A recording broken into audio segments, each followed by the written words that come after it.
On ne change pas en fait. On ne peut que transcender une situation et se transcender. Mais on ne peut transcender quelque chose qui nous appartient qu'à partir du moment où on le reconnaît. Et il s'agit donc de reconnaître ce que nous sommes dans les aspects évidemment les plus cool. Ça c'est facile, mais dans les aspects les plus moyens. Et ça c'est souvent moins entre guillemets acceptable. Mais en fait, changer, c'est une façon de ne pas vouloir changer. Parce que changer, c'est une façon de ne pas reconnaître cette part-là de soi.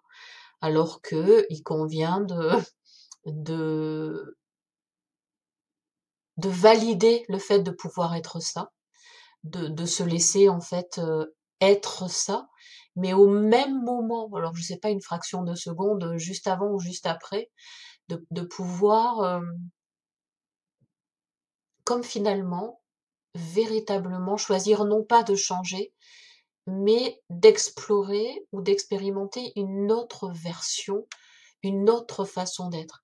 Et en fait, il s'agit plus en fait de choisir l'expression de soi, sa façon d'être et donc de choisir qui être, plus que de changer. Parce que je le redis, changer, c'est un peu faire la guerre à quelque chose qui en plus n'est pas reconnu, ni accepté, ni aimé. Donc c'est deux fois se battre contre soi.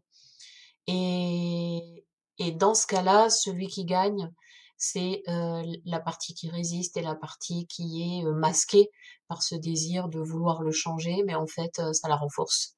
Et ça, c'est le piège absolu de la thérapie et du développement personnel.